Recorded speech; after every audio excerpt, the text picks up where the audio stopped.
Hey there, good evening. Welcome to Commanders Gridiron. I'm your host, Steve Laughman, where we talk about all things Commanders on and off the field. As you may have noticed for the second week in a row, a little new tweaked introduction. We're working out some copyright BS. Let's just call it what it is, right? Amongst the Facebook, meta world, whatever you want to call that stuff. So our normal intros and closings are going to be down for a little bit until we can figure all that out and tweak some stuff.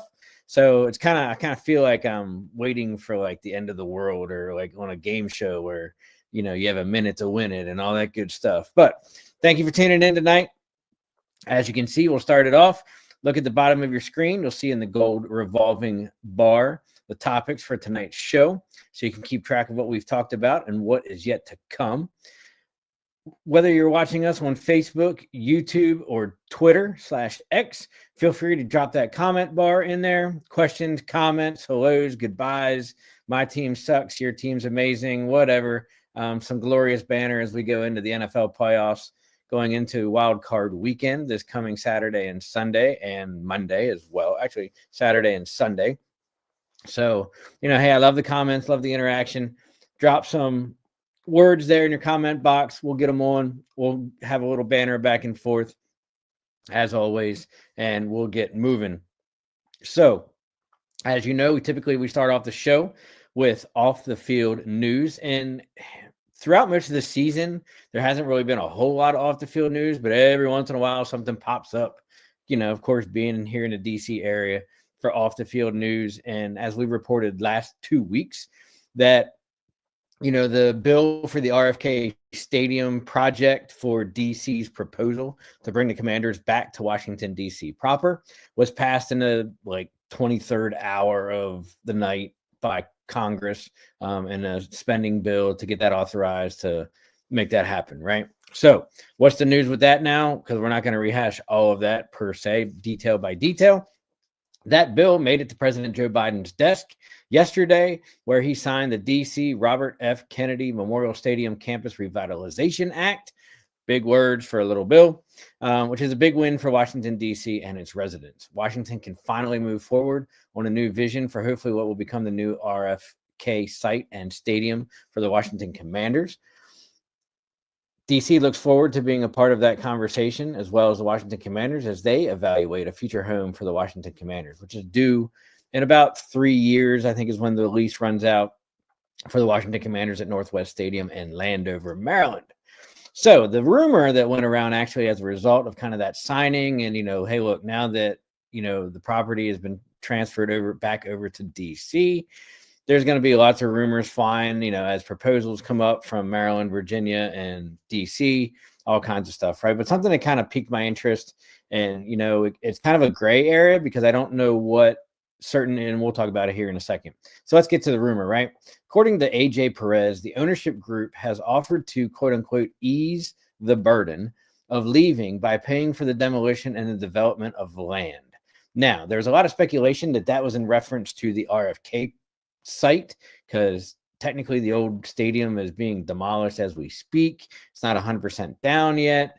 However, there's a lot of speculation that was referring to the current site, which is Northwest Stadium over formerly FedEx Field in Landover, Maryland, meaning that, hey, now that this bill is passed, ownership kind of has it as DC is the front runner, unless something drastically happens that kind of implodes that whole process, right?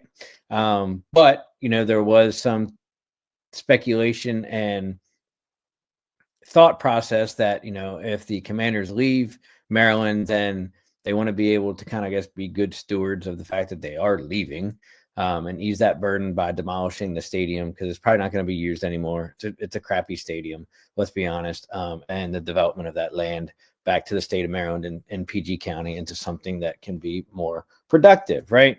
So it'll be interesting to see what happens. That's a huge landmark, especially for DC.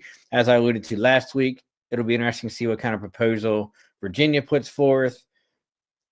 They're going to put something in. Is it going to be serious? Is it going to be worthwhile? Maybe, maybe not. We'll stay on top of that. It'll be interesting to see what Maryland does, especially with Governor Wes Moore coming out and saying, hey, look, I'm going to do everything in my power to keep the team here in his state. So hey, competition is good, right? Speaking of some more off the field, but directly on the field news, Pro Bowl announcements came out. And before I jump on my soapbox about Pro Bowls, let's just talk about what it is, right? The Pro Bowl selections. Outright selections as starters for the first time in a long time is actually really awesome. You kind of knew that Jaden Daniels was going to be selected along with wide receiver Terry McLaurin, and they're actually the only two quote-unquote starters selected. Jaden Daniels was the top NFC vote getter overall, and McLaurin was like second wide receiver, third wide receiver, something like that. But one of the top three wide receivers to make it for the starters, right? As you can see, they're listed in the graphic. First alternates are Bobby Wagner, more than likely going to be starting. He's at least going to be playing, or in the games, and stuff like that, which we're going to talk about in a second. Tyler Ott, Nick Bellor, second alternates for 3/4 of the season that he played when he wasn't hurt. Center Tyler Biadasz, who's been a beast up there. Frankie Luvu, who probably should be a first alternate or a starter. And then, of course, punter Tress Way. Third alternates, even though he was injured towards the end of the season and even with a little concussion protocol during the season, Austin Eckler, Dante Fowler, who's been a beast, Jeremy Reeves, longtime perennial special teamer as well, Jeremy Chin, safety, and tight end Zach Ertz. So, all those guys are probably going to bump up because typically what happens is in these Pro Bowl games, because it's not really a Pro Bowl game as we used to know it, AFC versus NFC type football game anymore. The two teams participating in the Super Bowl are not allowed to participate in the Pro Bowl games. And of course, between, guys with injuries and stuff aren't going to go and participate either. So then a lot of the thirds, the seconds, and even the first jump up in the starters, right? That's kind of just like the way it is and everything like that. But before I get on my soapbox about the Pro Bowl selections and the games, let's highlight somebody that we kind of just talked about briefly, and that's Bobby Wagner, right? Bobby Wagner, as you know, is going to be a future Hall of Famer, played the majority of his career in Seattle, won a Super Bowl up there, stud of a beast in the middle at linebacker, right? And, if he keeps playing another couple years, he's going to be right up there in the conversation with, London Fletcher, Ray Lewis, Brian Urlacher, guys like that, right? Just an all-around great guy on the field, off the field, veteran leadership, and puts up the stats year in, year out. We actually highlighted him in his season accomplishments last year, but let's go a little bit further, right? Bobby Wagner has been named a Pro Bowl first alternate for the NFC, first time for that, being in, because usually he's a starter in the Pro Bowl. Led the Commanders in total tackles with 124, solo tackles with 71, fumble recoveries with 2. 2 is what he had for the season. He was 11th in the NFC in solo tackles, 11th in the NFC in total tackles, right? And he was third best among linebackers with an 88.8, if you want to get specific, Pro Football Focus grade as a season in whole, which is actually pretty good for a linebacker, right? Who, in a passing league still has to basically shut down the run, but then also be able to, make it that, you can still kind of defend the pass and cover some tight ends, running backs, that kind of deal, right? Okay, so let's go a little bit more about Bobby Wagner. We just talked about his PFF grade, third highest, 90.7% run defense grade from Pro Football Focus, and 90.6 pass rushing grade, and then a 5% missed tackle rate, which is actually third lowest in among linebackers in the NFL. So all great grades for a guy who's basically, to some could be considered, washed up, that old veteran that, the former Redskins used to go after as a cash splash, but he's still productive, proved his value. You got to think that for the fun that he's having, enjoying the season this year, being productive, a winning team going to the playoffs, that he's going to get re-signed by Adam Peters and Dan Quinn in the offseason. Probably not more than a 3-year deal, maybe a 2-year deal. But you got to think that they're going to be bringing him back, right? Got to be doing it. Hey, as Paul says, hey, what's up, Commander Steve? Good luck in the playoffs. I needed to win a wild card game. I took the Commanders advance past the first round. Well, man, hey, thanks for checking in tonight. Hopefully we can ride the high of the unexpected season in, that nobody really thought of that we were going to have, 12 wins. We're going to talk about it here later on in the show. Basically we're kind of the Cinderella story, as the Bill Murray reference from Caddyshack, right? Going into this season and coming from where we were last year to where we are this year in a, basically we're not even going to call it a supposed rebuild. We are in a rebuild. So we're playing with house money from this point on, right? And we faced the Buccaneers already once this year. We're going to talk about that later on tonight. Yes, it was week 1. Yes, there were a lot of differences between week 1 and now week 19, for what it's worth. We're going to talk about that. We're going to talk about the matchup going against the Buccaneers again in the wild card weekend on Sunday Night Football, of all things, and why we went there. Real quick, jump backwards to my little soapbox of Pro Bowls. I kind of find it comical that people, media, fans, whatever, put a lot of stock and weight in Pro Bowl selections, right? Pro Bowl game hasn't really been a true Pro Bowl game in probably at least 5 years, maybe even longer. One of my great internet warriors out there might be able to tell me how long we've been doing this quasi Pro Bowl thing, whatever, that it hasn't been a traditional football game. I think what should be looked at more, put more weight into, and maybe even expounded on in the selection process would be all pros, right? Pro Bowl selections are all 100% for the most part. Fan popular vote generated. It's kind of like going to an all-star game in baseball, right? That, look, as long as you get the votes, you're going to be a Pro Bowl selection. But, now that it's just Pro Bowl games and skills and stuff like that, Pro Bowl distinction doesn't really carry any weight other than the fact that you were like your fans just continuously voted to get you in. So like I said, I kind of almost carry more weight for the, and they still do it for the all pro selection, first, second team. I don't think they do a third team all pro. I think it's only first and second, but that's voted on by coaches, by media, by fellow players. I don't think there's a fan component to it. And while we're on the soapbox, I should actually start a segment called Steve's Soapbox, because I could probably do one every week for something football related or even my own team related.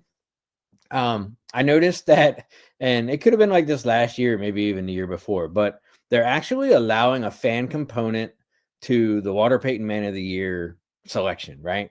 Which I kind of found really odd. Look, all 32 guys that get selected for that award are obviously more than deserving of that award. However, I don't think you should allow that a fan voting component to be a component of that award selection, right? That's such a prestigious award that, it's not an MVP award. It's not an on the field, but for who it was named for, the family and the foundation that awards that every year, as well as, the work it takes to win that. And it's a, distinguished honor. Only one NFL player wins that each year, right? So, should there really be a fan component? I don't think so, but apparently there is this year, because I've seen it all over social media. And, okay, but like, where do you go from there, right? It's kind of hit or miss. So between the RFK Stadium bill getting signed in by President Biden in the last 48 hours and our Pro Bowl selections, which is really big because typically we have one, sometimes we've had none in the last 5 years under Coach Ron Rivera, it's kind of some exciting off the field news, so to speak. However, speaking and switching gears to on the field, as most of you know that watched the game this past Sunday, and unfortunately I didn't watch as much as I would like to due to some other events. We showed this like a week ago. We probably showed this 2 weeks ago. For you Commanders fans, and even for some of you probably Dallas Cowboy fans that were watching that game, this probably was you. Not the first one. Hopefully not the second one, especially if you're still watching tonight's show. But you probably fell into that third one category where it's all over the place, right? Trying to listen to it on the radio a little bit, follow some of the play-by-play on the Commanders app, which isn't that bad. It's not going to really be, you don't really have a streaming option, but they list the plays in succession and stuff like that. So you can kind of follow along to get a little feel. The reason I was not able to watch the game as much as I wanted to this past Sunday was for those of you kind of local to the PA area, like myself. I live just outside of Gettysburg, PA, about an hour and 15 north of DC, but I work in the DC metro area, right? Lifelong Commanders fan. The PA Farm Show opened this past Saturday, knowing that we're going to be going out of town here coming up at the end of the week for 4 to 5 days. We want to take the opportunity to take our young daughter, Lila, up to the PA Farm Show, walk around, smell the fresh air, quote unquote, let her see all kinds of animals and, interact with them and get some cool experiences and stuff like that. And it kind of just worked out with our schedules that Sunday was the only day. So unfortunately, that was game day. So I'd rather go up to the farm show on week 18 than wild card weekend. So you get the drift, right? It was family day. So, but that didn't keep us from keeping track of what happened in the Dallas Cowboys game. Washington Commanders came out victorious 23-19. But let's be honest, let's not kid ourselves. It literally came down to another last second play from this time from backup quarterback Marcus Mariota to a beautiful dime pass into the corner of the end zone to Terry McLaurin to make it 23-19 for the game winner, right? Hey, as our good buddy Ken, who you can catch on our Out of the Box Sports Network for the Silver and Black Layer covering the Raiders. He says milkshakes are amazing at the farm show. Absolutely. It's funny you say that. Let's have a little sidebar here, right? Real quick before we dive into the Cowboys game. Get into the farm show complex. First thing we do is go to the food hall, which is a complete chaos and zoo because it was like lunchtime anyhow by the time we got there. And Lila and I went straight to the milkshake area. And for those of you that don't know, if you ever go to the PA Farm Show, you got to get a milkshake. They're like handmade, hand spun. They're only $7 a piece. Utterly amazing, right? No pun intended. Absolutely amazing. I do the chocolate. The wife does the mix, the whole 9 yards, right? And then she goes off into another line to get food. We waited about 25, 30 minutes for the deliciousness of the PA Farm Show milkshakes. Got to have them. Got to love them. Back to Ken. Ken's going to have a busy show this week.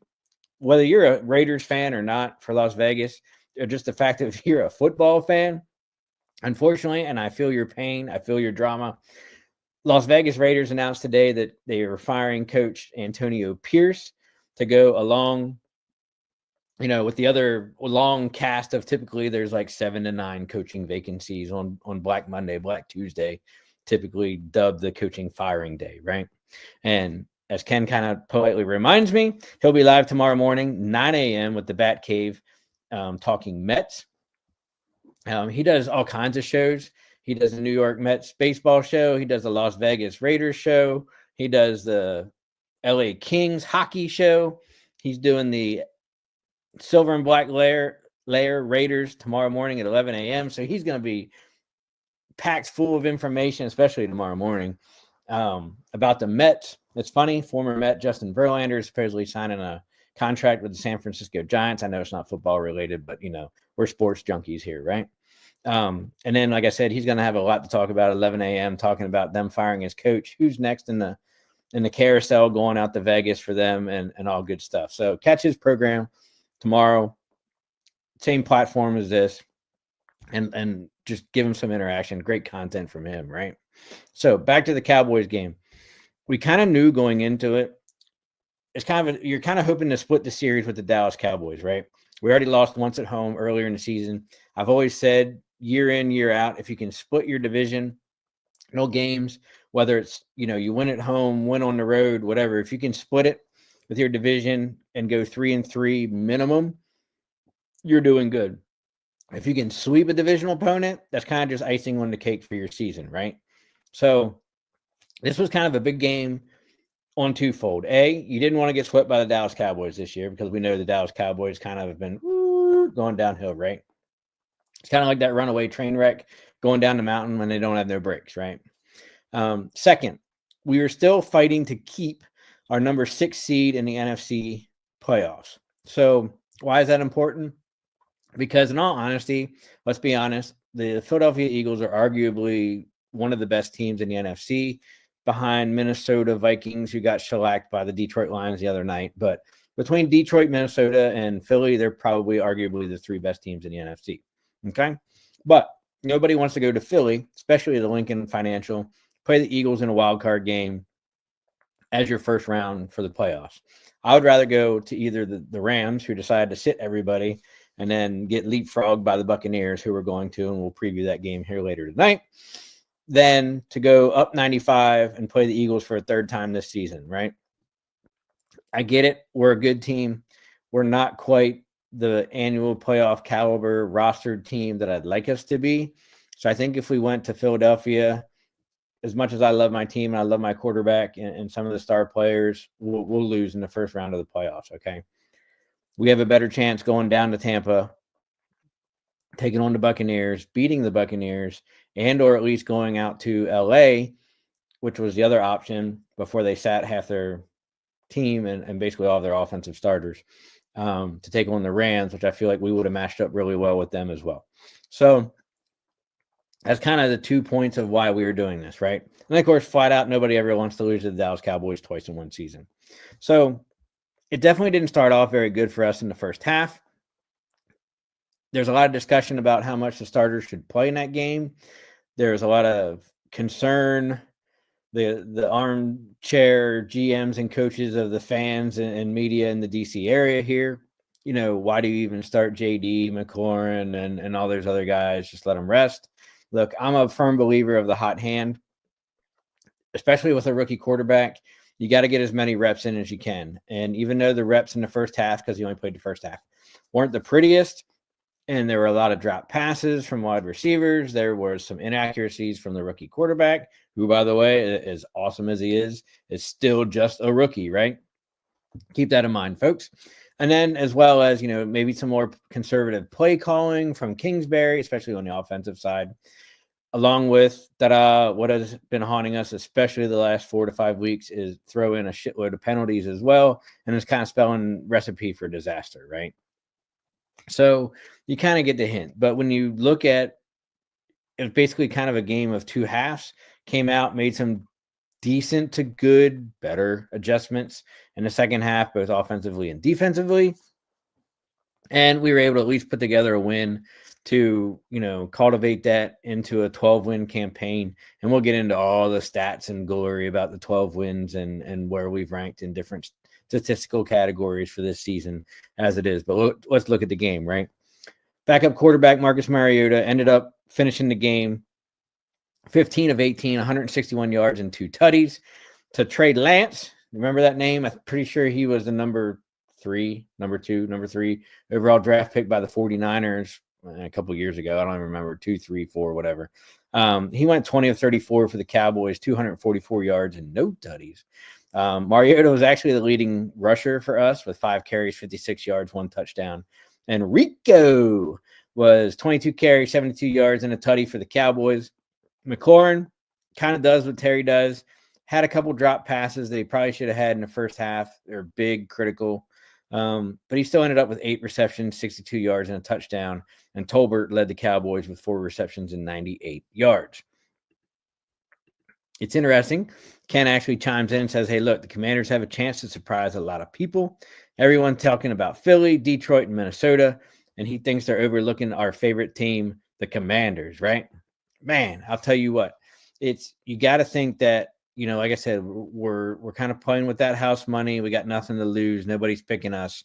I wouldn't be surprised if we win the first round of the wild card and then kind of go in, I guess it's divisional after that. And then, kind of let the chips fall where they may. Just making it to the playoffs is such a success this season that, it gives us so much to build on and be proud of this year. It's not funny. So, as far as we can go, man, I'll gladly take it and gladly run with it. If they end up winning this game, I'd love to see, we'll look at the bracket and I can tell you kind of like where we might be going, but hey man, there might be a road trip. I'd have to probably, sell some items and get some quick cash. But yeah, I'd love to make that road trip if possible. And Ken says, hey, as we were just talking about Mariota had a great run against the boys. He did. And it'll be certainly interesting to see, speaking of Mariota, he only signed a 1-year deal. So, we're going to have to re-sign him kind of as a backup quarterback. He's been playing well enough, especially in the game that JD got hurt in, and finished up that game as well as the next game that he basically played very well. So there's a lot of quarterback needy teams out there, that would love to have him possibly as, kind of that resurgence of his career to make, be a starting quarterback again. But, it kind of goes back to, he's going to have the right system and do the right things. Right. So it'll be interesting to see what happens with him going into the off season and, what we end up doing with him as far as who's going to be the backup going forward behind JD. I think, it would behoove ourselves to re-sign him and keep him in the house, but crazy things happen. So when we break down the scoring for the Cowboys games, hey, look, you're going to see a lot of Brandon Aubrey. And as Paul Spencer and Dave Yarnell say, man, Aubrey is their team MVP, kind of like Tressway was for us for like the last 6 years up until this season when we got Jaden Daniels, right? So, look, let's just be honest. First quarter, second quarter, third quarter, fourth quarter. Oh, and then we sprinkle in a touchdown by Rico. You basically have 4 field goals by Brandon Aubrey, 34-yarder, 41-yarder, 36-yarder, and a 22-yarder. I'm actually surprised, and, Paul will probably chime in. Aubrey didn't have any over 50 yards. He's usually money from 50 yards, but, I guess they didn't want to try any that long for whatever reason. But, it was an Aubrey day. And, as I was watching the game on the app, it was like 3-0, 6-0, 6-3, because Gonzalez had a 47-yard field goal. Then it went 9-3. Then it went 10-9. The Commanders right before or in the end of the third quarter, because they got a Zach Ertz 5-yard touchdown reception from Mariota. Then it went 12-10 back to the Cowboys. Then it went 16-12 because of, Mariota's run, but we failed the 2-point conversion. Then, hey, it's going to be one of those, up and down heart rate deals, because then the Cowboys scored on Rico's touchdown to make it 19-16. And then the corner end zone miracle from Mariota to McLaurin. That 5-yard touchdown pass that was oh so beautiful. Cowboys outgained us 378 yards at 269. Passing yards really haven't been our thing. But then again, like I said, Jaden only played a little bit in the first half. So it was 228 to 156. Still got our 100 yards plus rushing to the Cowboys 150. And then, like I said, it kind of goes from there and then where we weren't as efficient and need to be a lot better, right? We had 5 penalties for 55 yards. For whatever reason, the Cowboys racked up, double the amount of penalties than what we did. They had 11. Look, we still basically punted the same amount of times, our 5 to their 4. We gave up 6 sacks. And that's something that, is going to play vital going into the first round of the wild card against the Buccaneers is, tightening that shit up on the offensive line, so that we aren't giving up that sacks. If that means a little bit of personnel movement, look, Dieter's not going to be able to play center against the Buccaneers on Sunday night. Coleman, as much as I love him out at rookie, isn't necessarily the best pick out there on the offensive line. We're going to talk about that. Can we move him around? That kind of deal. We had 15 minutes less of time of possession. We had 1 fumble loss, but at least we didn't have any interceptions. So, look, it wasn't pretty. It wasn't dominating, but it was a victory. And, hey, look, it put us up to 12 wins for the season. And it pushes us right into the next category, of which is our Game Nuggets segment, right? And in that Game Nuggets, it sucks. Because unfortunately, the bottom line is scratched off in this graphic that I just threw up there for you guys. But Terry McLaurin, my favorite player, hence the 17 jersey that I wear every week during the show, set the franchise record for most receiving touchdowns in a single season. That's what that bottom line says. It says receiving touchdowns in a single season at 13. So congrats to Terry. Since we're speaking of Terry, wide receiver Terry McLaurin caught 8 passes for their 62 yards and 1 touchdown against the Dallas Cowboys. McLaurin set obviously that single season touchdown record with 13. Can he add a couple more to that? We'll see. Hopefully, McLaurin recorded his 75th reception of the season. He became only player in franchise history to record 75 receptions, 1,000 plus receiving yards, and 10 plus touchdown receptions in a single season. So even though we're in a passing league, passing era, that's still really shocking considering some of the wide receivers that we've had in team history, right? You think about the early 90s and like the 89, 90, 91 Super Bowl league, and then, going in 92, when we had the posse and arguably one of the greatest wide receivers next to Jerry Rice, that we had Art Monk, and Gary Clark, Ricky Sanders, even before those guys, all the great wide receivers that we had as the Redskins, that, Terry McLaurin is the first person to have 75 receptions, 100 receiving yards, and 10 plus touchdown receivings in a single season. Pretty awesome. McLaurin is only one of 4 wide receivers, joining Brandon Marshall, Torrey Holt, part of the greatest show on turf, and the great Randy Moss, to have recorded at least 75 receptions, 1,000 receiving yards in 5 of their first 6 seasons in the league. It'd be certainly interesting because I don't know if it was his rookie season or his second season, because he's now 6 years in, 6 years in, that, he was only like 30, 40 yards short of a 1,000-yard receiving campaign in the one season that he didn't make it to 1,000, right? So, as much as it sucks to say he's not 1,000 in every season like Mike Evans has been for, I think it was 11 seasons now, or 12, or whatever he capped off. It's still great company that he only joins. He's the 4th wide receiver to do those 3 statistics in the league history. Last but not least, McLaurin joined Travis Kelce as the only active players for 75 receptions and 1,000 plus receiving yards in 5 consecutive seasons. So, that's kind of super awesome for my boy Terry, and what he's putting out, that effort year in, year out. And especially now that we have such a great quarterback, winning campaign, the winning culture is turning around and everything like that, right? Let's go into some more game nuggets and season nuggets from the Washington Commanders. The Commanders' 28.5 points per game were the most in the NFL history by a team with a rookie as its starting quarterback, for a minimum of 7 starts to 18 games. Now, obviously, those 17 games have now been that added season compared to what we used to have in NFL history. But, having that 28.5 points per game with a starting rookie quarterback is pretty awesome when you look at who our rookie quarterback is. Jaden Daniels himself joins Dak Prescott and Ben Roethlisberger as the only rookie quarterback since 1935 to win at least 12 games in their rookie campaign. That's pretty awesome when you think about all the great rookie quarterbacks,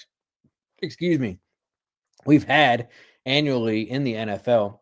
And, hey, look, one of the better things that I kind of look at for quarterbacks, whether you're a rookie, whether you're a seasoned vet, is QBR, which is your quarterback rating. And it kind of basically, the short version of it is they take your passing attempts, completions, if you had any turnovers, interceptions, touchdowns, yardages, your accuracy, completion percentage, and all that other, throw it into a big machine, run a formula, and you get a number spit out at the end that basically says how good your overall performance was in that game and the season, right?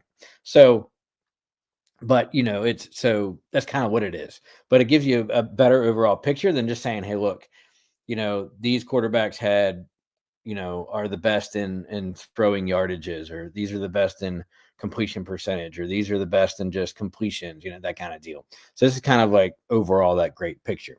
So JD is actually 4th in the NFL for quarterback rating this season, and actually the only rookie on that list. Number 1 was Lamar Jackson at 77.5. Josh Allen from the Buffalo Bills was 77.2 at number 2. Number 3 was Joe Burrow, old Joey from Cincinnati, at 75. Jaden Daniels was number 4 at 70.6, and Jordan Love was number 5, rounding up that top 5 at 69.2. As Jod Picks says, okay, but is gayer to put a shot in a pint to not feel the alcohol of the shot, or liking man? I'm interested to see. Shoot me another message, kind of expand on what you're talking about. going from there. And I think I know where you're going, but before I kind of hit that, I just want to make sure, right? So as we talked about with the Commanders now having a record of 12-5 going into the wild card weekend here in the NFL, Jaden Daniels actually leads our team franchise in most quarterback wins in a single season since that Super Bowl era of the Mark Rippon and the posse and that whole era, the Hogs, right? Jaden Daniels had 12 victories here in 2024, but it's kind of interesting looking at the list that the next was Brad Johnson in 99 with 10. Kirk Cousins did it with 9 wins in 2015. RG3 did it with 9 in 2012. Some of the older names from the past. Mark Brunell had 9 in 05. Gus Frerotte, the ramming head against the wall, did 9 in 96. And Mark Rippon had 9 in 92. So, it's kind of interesting just that the company of quarterbacks that he's on for the Washington Commanders last, basically Redskins, but it's kind of where we are, right? And if you're wondering why exactly our heartbeat has been like this for the last 4 weeks, let's consider this, right? Ben Standing from The Athletic says, hey, look, the Commanders' last 4 games, there was a 2019 win over the Saints. 2-point conversion failed with 0 seconds left on the clock. And as we talked about in that game, probably never should have been a touchdown because they stopped the clock and gave them that time for an extra play and all that happy horse shit, but whatever. 36-33 win against the Eagles, and Crowder had that touchdown to catch to beat the Eagles with 6 seconds left. A 30-24 win in overtime versus the Falcons on Sunday Night Football. And then our 23-19 win against the Cowboys with McLaurin's touchdown catch with 3 seconds left in the corner of the end zone to beat Dallas. Oh, my goodness. That's heart attack city, right? And if you wonder why we're always on edge and always doing that, man, I'll tell you what. That's why. Because when you have endings like that and games that come down to that, then you're going to do it, right? And, man, you want your team to do really well. You want them to put people away, which is what we should be doing, game in and game out. We're finally, to some extent, beating teams that we should be beating and at least being competitive against the really good teams. So, you got to think that, we're basically going up from here, right? Going up from here. Let's take a quick moment. Let's talk about our sponsor here at Commanders Gridiron and Out of the Box Sports, Jason Fine, a.k.a. Attorney Big Al. You can reach him at 1-800-HURT-123.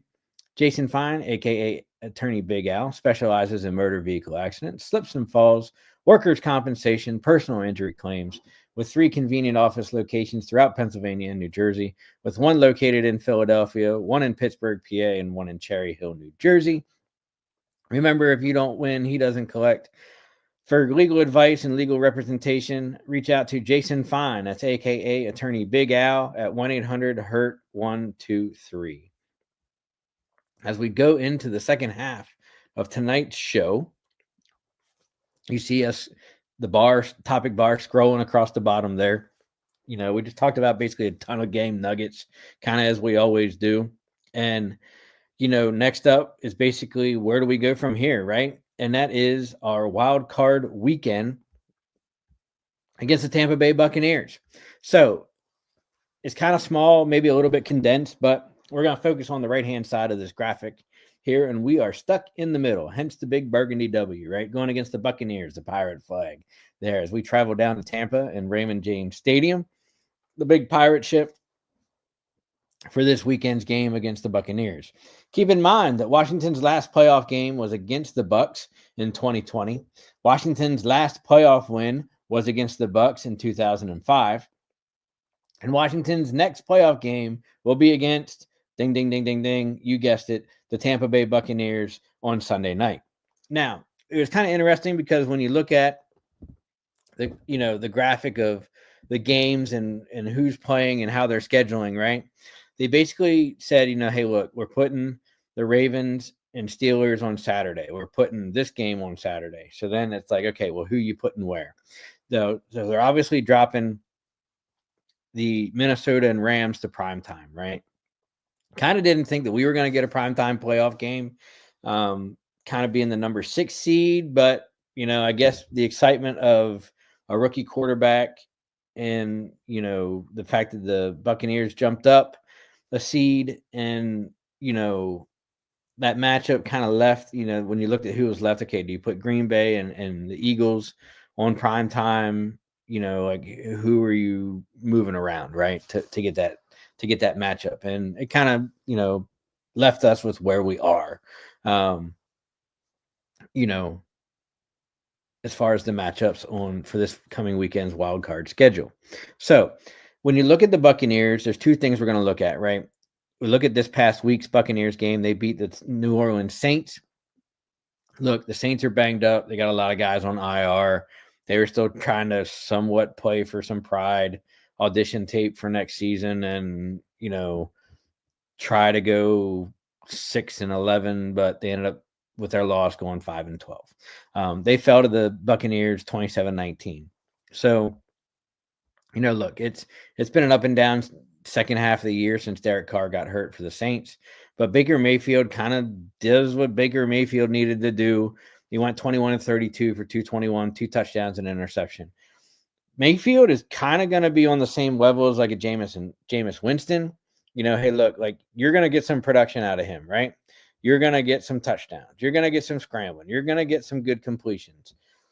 But you're also going to get some mistakes, right? And you need to capitalize on those mistakes. So, hey, look, Baker, had that one interception. Mike Evans hit that record and the extra $3 million incentive, had 9 receptions, 89 yards. And, look, their running back, who's a rookie this year, he's a stud. Bucky Irving, 19 carries, 89 yards, and 1 touchdown. And, they did what they needed to do. They had almost 400 total team yards.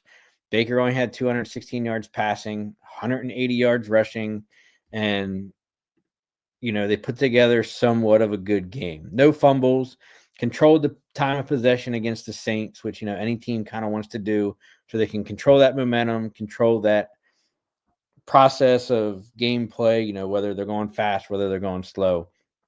They were pretty decent on third downs, which Tampa Bay seems to do well. They only gave up 1 sack, which is going to be kind of big for us. We're going to talk about that as well. They only punted the ball twice, but yet they still racked up 12 penalties.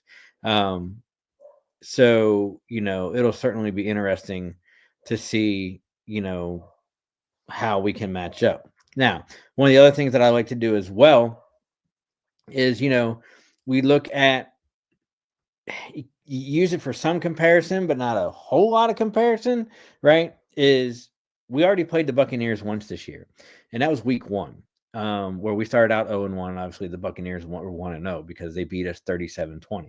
So we put some points up against the Buccaneers, but I feel like we weren't really a good team and kind of like B, a team the first week of the season, right? Like we didn't know what we were. It was the first time most of these guys had played together in a real official game. We were on the road in Tampa Bay, but there will be a lot of good, film footage to look at, to review. Look, Baker Mayfield lit us up for 4 touchdowns.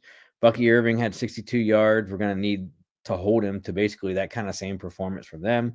Godwin was actually their leading wide receiver in week 1, but the scary thing now is going to be how we're going to basically be able to contain Mike Evans on the outside. Oh, by the way, we got Marshawn Lattimore now, who's going to be ready for the wild card game on Sunday night. So he's going to be back playing. Look to have him basically be against Mike Evans most of the game. And Sanders still, basically Agent Zero, the stellar rookie from Michigan on the other side. I think we're going to be okay.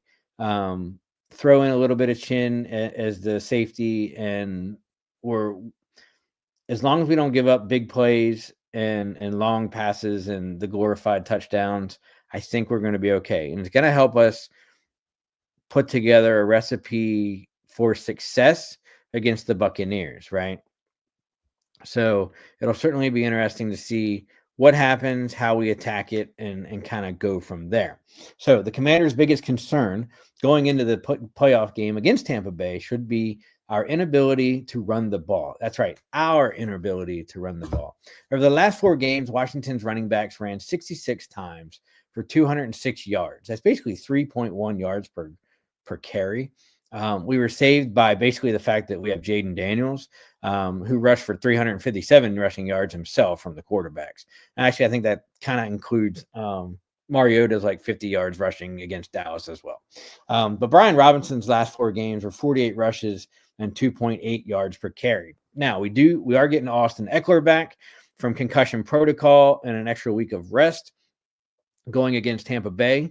So we're going to get that little shot of energy coming into the offense between Eckler and B-Rob. I kind of almost would like to see a little more Rodriguez than B-Rob as well, for those of you that have been following the Commanders the last couple of weeks.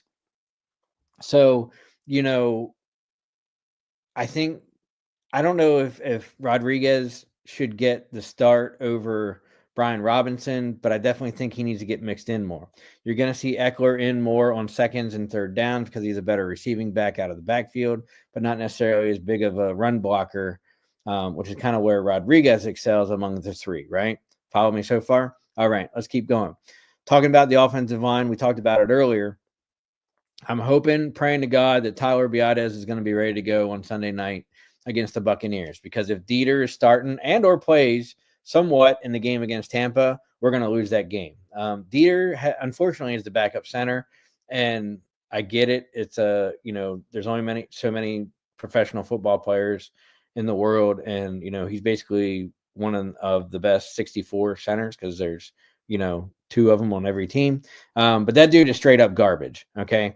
Other than snapping the ball, that's pretty much all he's good for, because he gave up sacks, gets burnt so many times, like it's morning toast and the whole 9 yards. So he's got to go. That's number 1 for the line. Number 2, Cosme is actually doing really well. He's actually one of the highest graded linemen in the NFC and the NFL as well for rushing and allowing of sacks amongst offensive linemen in the NFL. So props to him. Why he didn't get a nod for Pro Bowl and all that good stuff, I don't know. But he's holding his own over there on the right-hand side. Left-hand side, let's talk about the blind side for Jaden Daniels. We got rookie tackle Brandon Coleman, who did really well in the beginning of the season, but then he got hurt. I think it was concussion protocol that knocked him out, but then he also got like an ankle injury as well with that or something like that. But concussion was the big one, right? I think he got too many screws knocked loose, because since he came back from concussion protocol, like in week 9, 10, something like that, is before the bye week, he hasn't been playing the greatest, or especially like he had at the beginning of the season. So I think where he is going to excel the most is if he's put at guard, moved inside. He's definitely got the build. He's definitely got the skill. He's definitely got the mental fortitude to be an offensive lineman in the league. I'm just not 100% sure that left tackle is where he's going to flourish the most in a playoff game against the Buccaneers. Now, with that being said, the only option, and it has proven to be somewhat of a better option as far as performance, is to put Trent Scott out at left tackle and kind of move Coleman inside a bit, let him perform in there, or B, just put Coleman as a backup to the left tackle and let him come in to get that substitution and that depth to relieve some of the offensive linemen when they need a break, right? Follow me? Kind of cool. But, in the grand scheme of things, I think overall, if we can minimize the penalties, and we say this week in, week out, right? Minimize the penalties, at least 50% of what we've been doing for the last 4 games. That's number 1 for success. Number 2, we don't turn the ball over, whether that's rookie mistakes, which haven't been very many, by Jaden Daniels, fumbles by the running backs, etc. We win this game. So minimal turnovers, 1 or none. Okay. We're not winning this game with 3, 4, 5 turnovers. Isn't going to happen, right? That's number 2. Number 3, it's going to be the line play, offensive line. Offensive line needs to step up, do what they've kind of been doing, and even do it just one level more, because it's the playoffs. For Jaden Daniels, we're going to be fine. Number 4 is going to be defense, okay? And when we're talking defense, we're talking about defensive linebackers and defensive secondary, more to secondary than the linebackers. But we're going to have to figure out how to, I don't want to say contain Bucky Irving, but keep Bucky Irving from having a breakout game and a breakout game of the season, right? But even more so, what we do with Tampa Bay and their wide receivers. If we can limit their wide receivers to non-big plays, look, they're going to get their catches, they're going to get their yards, but if we can reduce the yards after the catch, and, kind of at least keep, look, Mike Evans is going to get a couple catches. Mike Evans is probably going to even have a touchdown, right? But if we can minimize that and Lattimore can get in his head and not the other way around and get a bunch of penalties, we'll be fine, okay? And lastly, special teams, right? It'll be interesting to see with Austin Eckler coming back, if Dan Quinn puts him into the special teams mix of him being, I think it was kick returns, punt returns with him and Luke McCaffrey to kind of help jumpstart that as well. Good punting from Tressway. And, hey, look, Zane Gonzalez is pretty much, the kicker for the rest of the season, good, bad, or indifferent. And as long as he can make some field goals, not shank stuff off the uprights or, shank the ball like Duck Hunter, we'll be fine. So, look, I know it's 5 things, but if we can at least put those 5 things together, we have a winning shot against Tampa Bay. Now, the catch with that is, then it now becomes, okay, Tampa Bay, we beat Tampa Bay, and then where do we go? So, you kind of follow the little grid, right? That hopefully you would think that Minnesota is going to beat the Rams, but don't know. Maybe, could, possibly happen. Who knows? The only way we get a home playoff game is if by some stroke of God we face the Packers in the NFC Championship, which is probably not going to happen. Other than that, our road to any possible NFC Championship or Super Bowl is going to be through other people's stadiums. But I think we have a solid shot at beating the Tampa Bay Buccaneers. Tampa Bay Buccaneers are going to score some points. We're going to score some points. Look, let's call it Commanders. Let's do Commanders 34 and the Buccaneers 27. I don't know why. I just have a really good feeling about this game. Hopefully I'm right. Hopefully I'm not wrong. We'll see what happens. Going into wild card weekend and, yeah. I don't think we're going to do very well if we get past the Tampa Bay Buccaneers. Maybe. Kind of depends on who we end up playing. But, man, I just think that, we match up pretty well against the Buccaneers. And if we can capitalize on some turnovers that Tampa Bay is going to give us, because they're going to give us at least 1, maybe 2, I think we'll do okay. We played them earlier this season. Hopefully it's a little redemption game for us. Guys had learned from week 1, even though that was all the way at the beginning of the season. We'll see what happens, right? So, yeah, let's call it a Commanders win. It's probably going to be a little closer than what I want it to, but Commanders are going to beat the Tampa Bay Buccaneers. Now, as you see, we got 2 things left to go for tonight's show. Wild card weekend. Look, there's only 6 games for wild card weekend. Obviously, we know that there's buys for the weekend's games. Saturday's first game is the Chargers against the Houston Texans. It's kind of interesting because the Texans, I'm not 100% sure if the Texans know who the Texans are. They got a bunch of guys on IR. It kind of is what it is. It's kind of interesting because of that. The Chargers are favored by 2.5 right now. So basically, even the bettors don't know who's really going to win this game because even home field usually gets 3 points. So even if home teams are like -3, then it's like a dead even, right? But in this case, the Chargers are beating that home field advantage as well as getting 2.5 points. The over-under is 42.5 right now. So, even a money line split gets you -154 for the Chargers. Chargers are playing some good ball with Jim Harbaugh right now. So you got to think that the Chargers are going to beat the Texans at home unless CJ Strauss figures out what he is and what he's doing this year. So let's pick the Chargers on the road against Houston Saturday afternoon. The big game Saturday night, 8 p.m. in Baltimore, M&T Stadium. The Pittsburgh Steelers travel to face the Baltimore Ravens. It's interesting. The Ravens are favored by 9.5. The over-under is 43.5. And the money line has the Ravens at minus 550 for you betting friends. Man, I'll tell you what, the Steelers just have that late season skid. They're still trying to figure stuff out. Some guys are banged up. Can they find any magic in the first round of the playoffs?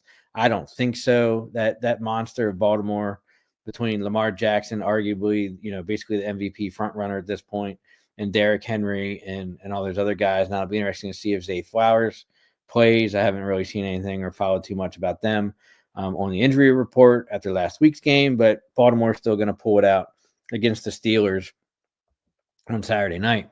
First game on Sunday at 1 p.m. is going to be the Denver Broncos against the Buffalo Bills in cold and probably snowy Buffalo. The good thing for Denver is that they're kind of used to these weather conditions, right? Playing in a Mile High Stadium. Well, whatever it is now, I don't think it's Mile High, but you know what it is out in Denver. Buffalo is favored by 8.5. The over-under is 47.5.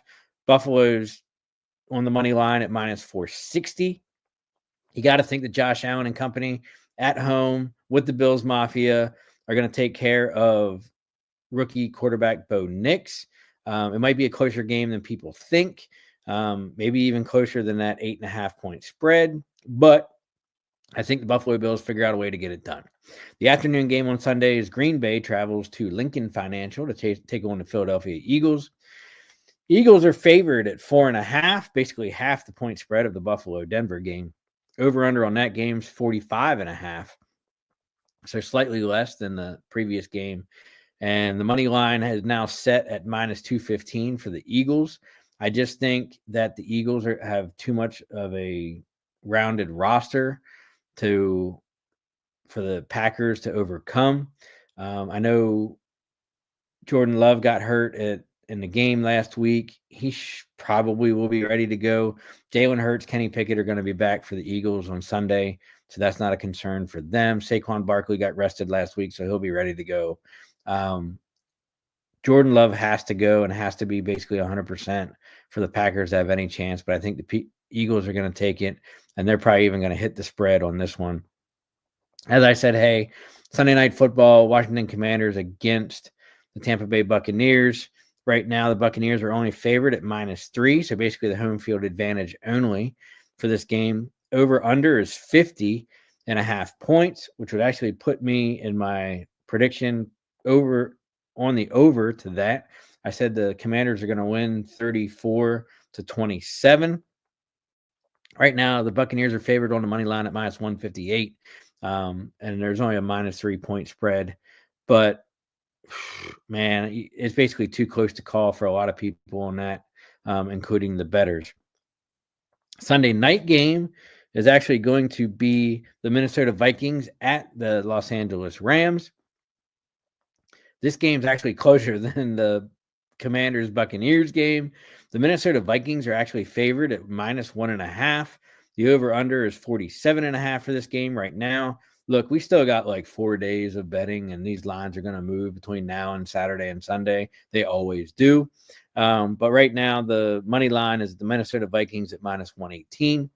Look, is the plan of the Los Angeles Rams resting all of their offensive starters and a couple of defensive guys as well going to pay off for them?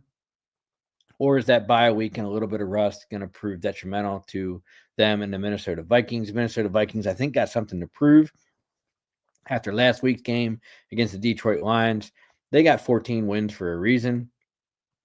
I think the Vikings are going to beat the LA Rams on Monday Night Football at 8 p.m. at SoFi Stadium out in LA. Now, last but not least, and something before we shut down for the night, is looking ahead. It's kind of interesting because now that the season's done, they can kind of finish up the schedule and who's matched up where, because, they look at, for 4 or 5 years out, we already know the other divisions that we're playing in the NFL schedule. Now, we don't know any abroad games, who's playing in Europe, London, Germany, Mexico City or wherever else we're going and all that good stuff yet, because they won't announce that for a while. So there's a very good chance that we will have a game abroad next year. Now that we have new ownership, they never wanted to go abroad because Snyder was so opposed to it. But now under Harris, I could honestly see him taking, arguably one of the most popular players in Jaden Daniels and a team that did really well in their first season on the road next year. But the last couple pieces of the puzzle that have to get put together for opponents is where you finish in your division, right? So to make up the last 3 games of the season schedule, you basically take where you finish in your division, and it's already predetermined that like you play, the AFC East second place and this, so you kind of just wait to see who ranks where. But looking at the schedule, you got your 6 divisional games, 3 home, 3 away. Obviously, respectively, Eagles home, Eagles away, Dallas same, New York Giants, right? Then we look at who we got. We got the NFC North, highly competitive, successful campaigns this year, with the exception, arguably, of course, the Bears, who are going to look to bounce back from, what happened this season. And then basically we got the AFC West, which is arguably the second hardest, or, another hard division as well. So, look, next year's home opponents, 3 divisional, Chicago Bears, Detroit Lions, Denver Broncos, Las Vegas Raiders, and the Seattle Seahawks. All competitive games, right? Arguably, probably the only 2 that aren't as the Bears are going to be better. You'd think that Las Vegas, you're not sure what they're going to happen with them, and Seattle's going to be hard just because they always are, right? Away games, 3 divisionals, Lambeau Field, Arrowhead against the Chiefs, SoFi against the Chargers, Minnesota against the Vikings, going down to South Beach against the Dolphins, and then we go to Atlanta again, only because they finished second in the NFC South. So looks like a really good, hard, competitive schedule. Definitely some options for an away game trip next season. Look, we're not going to look at the season schedule and schedule predictions until probably at least training camp, if not the beginning of the preseason. But this is out. This kind of shows you who we're playing against next season. And it'll be interesting once everything gets finalized where all those teams fall into the schedule of the mix. And most importantly, where our bye week is as well. So, with that being said, next week's show is going to be Tuesday, January 14th, 2025. Same time, 8:30 p.m., where we will cover all of your news and information about our beloved Commanders on and field and off the field. Remember, give us a like, follow, subscribe, Out of the Box Sports, YouTube, Facebook, and Twitter/X. Catch all of the extra programming on there as well. Each NFC East team has their particular show, along with a show for the Las Vegas Raiders. We do baseball, we do college football, we do wrestling, we do all kinds of stuff. The last pitch for the night is if you're interested in having a show about your own team, no matter what professional sport it is, NFL, NHL, MLB, or NBA, we'd love to have it. We can easily get you set up, talk behind a computer for an hour, hour and a half about your favorite teams, notes, games, feedback, previews, recaps. We'll get you hooked up and get you set up. As always, be a friend, tell a friend, say something nice, give us a follow, like, and subscribe. And we'll catch you next Tuesday, January 14th at 8:30 p.m.